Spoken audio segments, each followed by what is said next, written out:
अगर मैं आपसे कहूं कि बकरीद पर मुसलमानों का वो बड़ा ऐलान आ चुका है, अरे जिस ऐलान को सुन करके पूरा हिंदू समाज डरा हुआ है।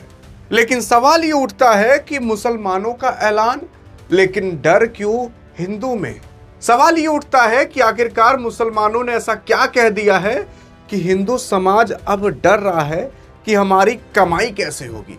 अगर आप यहां पर देखने की कोशिश करोगे तो भाई साहब खुद देख सकते हो कि यहां पर कहीं और नहीं बल्कि हसन बाजार के अंदर बकरीद बैकग्राउंड की अगर बात करें, will not be purchase animals, और उसके बाद डिक्लेरेशन फ्रॉम मुस्लिम।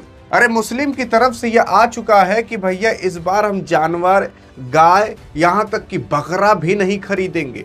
मतलब अभी तक मुसलमान क्या थे, वो कह रहे थे कि अगर हमारे हिंदुओं भाइयों को यह दिक्कत होती है कि हम गाय खाते हैं या भैंस या कुछ भी, तो हम उन्हें नहीं काटेंगे, लेकिन साथ ही साथ अब हम बकरा भी नहीं काटेंगे। आप अगर ध्यान देने की कोशिश करोगे तो इससे नुकसान किसका होगा? इससे नुकसान यार ज्यादातर हिंदुओं भाई बहनों का होगा।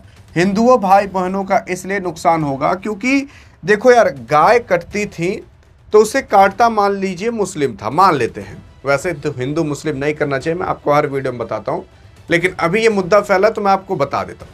हिंदू जो थे उस गाय को बेचने का काम करते थे, मुसलमान उसे काट कर फिर उसे कसाई खाने में और उसके बाद फिर बेचने का काम करते थे। लेकिन अब अगर गाय नहीं कटेंगी तो हिंदू कमा नहीं पाएंगे, और इसी वजह से बवाल मच चुका है। क्योंकि कई सारे ऐसे हिंदू थे जो कि 20 लाख रुपए का लोन ले चुके थे और 10-20 गाय खरीद चुके थे और सोच रहे थे कि इनको हम बेच देंगे बकरीद के दिन, 30-40 लाख रुपए कमा लेंगे, ऐसा उन लोगों का मानना था। लेकिन अभी ऐसी कंट्रोवर्सी आ चुकी है जिसकी वजह से बाजार के अंदर कुछ भी बिक नहीं रहा है। मतलब आप खुद सोच कर देख लीजिए, केवल हाही की वजह से इतना सब कुछ हुआ है, खाने की वजह से। अरे जैसे भगवान ने दाल चावल और बाकी प्राकृतिक की चीजें नहीं दी हैं कि यही खाना ही खाना है। मैं आपको बता रहा हूं कि अभी जो हो रहा है वो बिल्कुल सही हो रहा है।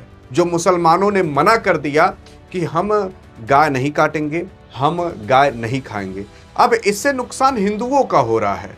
हिंदू बार बार आप और हम ही चिल्लाते थे कि अरे मुसलमान खाते हैं, मुसलमान खाते हैं, लेकिन उसे बेचने का काम कौन करता था, क्या कभी आपको पता है? वो हिंदू ही करते थे। आप अगर कहते हो कि कोई अगर कूड़े वाला आ गया, कूड़ा लेकर चला गया, तो वो कूड़े वाला नहीं है, वो सफाई वाला है, कूड़े वाले हम हैं। वैसे ही जो काट रहा है उसकी उतनी बड़ी गलती नहीं है, बल्कि जो काटने के लिए बेचा है उसकी सबसे बड़ी गलती है। और बेचता कौन था? आप और हम बेचते थे। कभी क्या ध्यान दिया? सच्चाई यही है। आज जब मुसलमानों ने कह दिया कि हम नहीं खाएंगे, तो असर देखो हिंदुओं पर कैसे आ गया। कई सारे लोग बहुत सारी बकरी बकरे को पाले रहते थे और बकरीद के दिन हलाल होने के लिए छोड़ देते थे। पूजा करते हैं राम भगवान की, लेकिन फिर उसके बाद हलाल होने के लिए छोड़ देते हैं। जा जा, अभी तक तो हमने तुझे इसलिए प्यार किया क्योंकि काम आ रहा था, अब जा कुछ कमा कर ही दे। सच्चाई ये है। और जब मुसलमान अब कह रहे हैं कि हम नहीं खरीदेंगे, तो अब असर किसी और पर नहीं बल्कि हिंदुओं पर ही पड़ रहा है। ये सारी चीजें मैंने आपको व्हाट्सएप चैनल पर भी दे दी थी, डिस्क्रिप्शन में लिंक है, जाकर फॉलो भी कर सकते हो और तमाम दुनिया भर की चीजें जानकारी ले सकते हो। डिस्क्रिप्शन में लिंक है व्हाट्सएप चैनल का, अगर आप देखोगे तो मेरे ऊपर विश्वास नहीं तो आप यहाँ कर सकते हो। कर्नाटका में असल में वहां पर हसन में बकरीद से पहले पशु बाजार में मुसलमान खरीदार पहुंचे ही नहीं। वो बकरा बकरी खरीदने के लिए पहुंचे ही नहीं, वैसे ही पड़े थे बकरा बकरी। अब काफी लोग कह रहे हैं कि यार ये तो बहुत बुरी बात है यार, बकरा बकरी गाय कटने से बच गए, ये बुरी बात है कि अच्छी बात है? अच्छी बात है। अगर आप सोच रहे हो कि चल तू तो ऐसे कह दे रहा है, अब जो पाला होगा उसका क्या, वो कहां से पैसे कमाएगा? यार भैया, सरकार नौकरी नहीं दे रही, तब भी लोग कहीं ना कहीं से गुजारा कर ले रहे हैं। वो जो लोग गाय बकरी बेचते थे, वो अगर नहीं बेच पाएंगे तो इस दुनिया के अंदर केवल वही एक काम नहीं है कि आप जानवरों को बेच करके, जानवरों को काट करके पैसे कमा सकते हो। तमाम काम है जो आप करके कमा सकते हो पैसे, कि वही काम है एक कि गाय को बेचना है हलाल होने के लिए, तभी हम पैसे कमा पाएंगे। ये अभी सरकार जो कदम उठाई है वो काफ़ी ठीक उठाई है, लेकिन सरकार भी इसमें कुछ चतुराई जैसे दिखा रही है।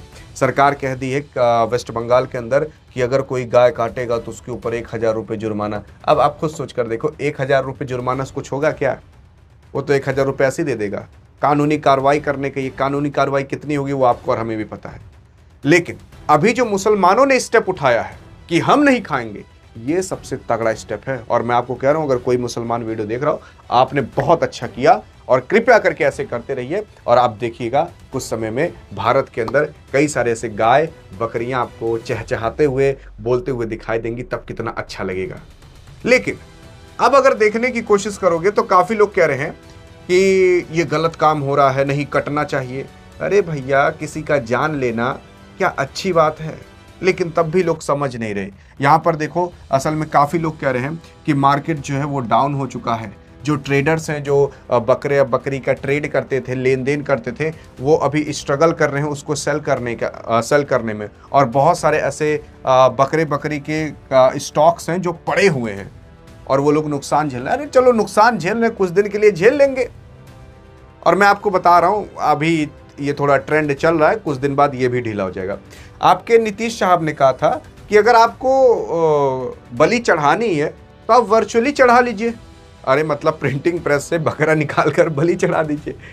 लेकिन अगर आप ये देखने की कोशिश करोगे तो यहाँ पर उन लोगों का नुकसान हो रहा है जो लोग बकरा बकरी पालने का काम करते थे और उसे एट द एंड बड़ा करके बेचने का काम करते थे कि बेच करके हम पैसे कमा लेंगे। लेकिन उनका नुकसान हो रहा है। लेकिन बकरा बकरी की जान तो बच रही है। आप खुद सोच कर देखो, 1-2 आदमी पैसे कमाएंगे, 1000 बकरे कटेंगे। अब आप इसी का उल्टा कर दो, 1000 बकरे बचेंगे, 1-2 आदमी पैसे नहीं कमा पाएंगे। क्या अच्छा है भाई? 1000 बकरे बचाना अच्छा है ना? तो वही हो रहा है। बाकी अभी सरकार से अच्छा कदम जो मुसलमान उठाए हैं कि हम नहीं खाएंगे, ये सबसे अच्छा कदम है।